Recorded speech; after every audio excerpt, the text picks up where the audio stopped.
Hi friends, நம்ம Nives garden வந்துட்டு இன்னைக்கு காலையில் ஒரு விதை பேர் வந்து கொடுத்துருக்கேங்க. என்னென்னு பார்த்தீங்கன்னா, இப்போ வந்து ஆடிப்பட்டம் வந்து நான் ஒரு மாதத்தில் ஆரம்பிக்க போகுது. அதுக்காக வந்து விதை பேர் வந்து இப்போலேருந்து நம்ம ஆரம்பிச்சிட்டாங்க. இன்னைக்கு காலையில் பார்த்தீங்கன்னா ஒரு வீடியோஸ் வந்து விதை பேர் வந்து என்னென்ன விதைகளை வந்து உங்களுக்கு விதை பேர்வா தரேன்னு சொல்லிட்டு ஒரு வீடியோஸ் வந்து கொடுத்துருந்தேங்க. அந்த வீடியோஸ் வந்து இந்த வீடியோட இணைச்சி வைக்கிறேன்.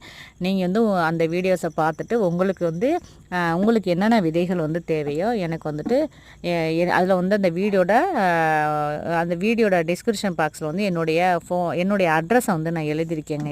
என்னுடைய அட்ரஸையும் போட்டிருக்கேன், வாட்ஸ்அப் நம்பரையும் போட்டிருக்கேன். நீங்கள் வந்து இனிமேல் செல்ஃப் கவர் வந்து எனக்கு என்னுடைய அட்ரஸுக்கு நீங்கள் வந்து அனுப்பிட்டீங்கன்னா உங்களுக்கு வந்து வீடு தேடி நீங்கள் அனுப்புகிற கவரில் வந்து நான் என்னுடைய விதைகளை வச்சு அனுப்புறதுக்கு ஈஸியாக இருக்கும். நான் இனிமேல் வந்து இப்படி தாங்க நான் அனுப்ப போகிறேன். ஏன்னா நான் ஆரம்பத்தில் வந்து எல்லாத்தையுமே வந்துட்டு ஃப்ரீயாக தான் நான் வந்து ஷேர் பண்ணேன். அப்புறம் பார்த்திங்கன்னா என்னால் வந்து நிறைய மெம்பர்ஸ் வந்தனால என்னால் ஃப்ரீயாக கொடுக்க முடியலை. விதைகள் மட்டும் ஃப்ரீயாக கொடுத்தேன். ஆனால் வந்துட்டு அதோடைய அனுப்புகிற அமௌண்ட் வந்து நீங்கள் 10 ரூபா ஜிபே பண்ணணும் அப்படி சொல்லி வாங்கி அனுப்புனேங்க. இப்போ மெம்பர்ஸ் வந்து நிறைய வர்றதுனால ஒரு சில பேர் வந்து ரொம்ப சங்கடப்படுறாங்க, கஷ்டப்படுறாங்க. ஏன்னா நீங்கள் வந்து தவறான ஆளுகளை வந்து செலக்ட் பண்ணுறீங்கன்னு சொல்லி நிறைய பேர் வந்து ரொம்ப பேடு கமாண்டு கொடுக்குறீங்க.